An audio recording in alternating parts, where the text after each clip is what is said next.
Caroline, Caroline, Caroline, Caroline. You are in terrible danger. The stop animation film Coraline follows the story of a young girl isolated by a recent move and ignored by her parents.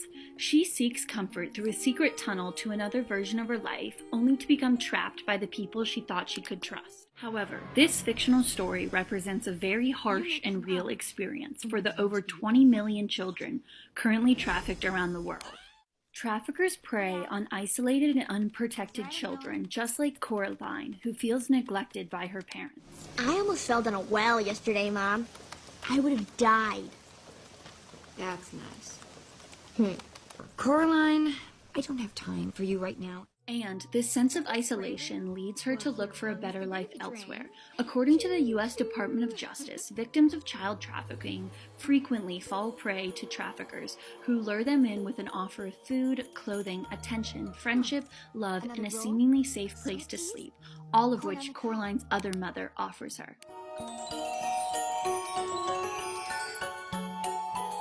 Home? We've been waiting for you, Coraline. Because of this warm welcome and sense of home, she is delighted to go to the secret world every night. This teaches us a very important lesson that is commonly overlooked, as we often only think of child trafficking as children in chains, like the ghost children in Coraline. Who are you? Don't remember our names. But Coraline herself represents the other very common reality of children who are trafficked while still living at home with their families.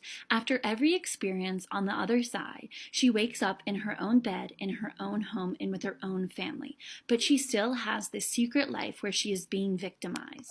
Coraline illustrates the very real scenario of being trafficked by people you trust, even surrounded by other people.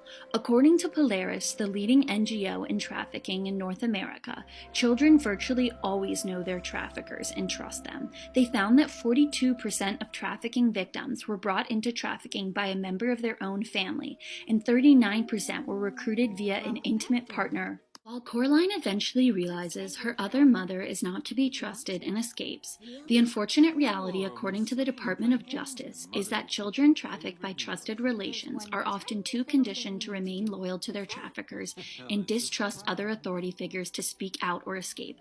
Like this survivor who recounts her experience of being trafficked by a male friend at 15 while still living in her parents' home. I wished inside that somebody would notice, the little red flags I was giving off.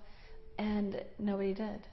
Nobody came to me to say, are you okay, Teresa? Yeah, they didn't. And even if they had, I would have lied because I needed to. But I still was dreaming inside that somebody would take me away from that. Coraline gives us a lens to see how children are trafficked by people close to them. So if you or someone you know is experiencing trafficking, please call the trafficking hotline at 1-888-373-7888 to help them escape.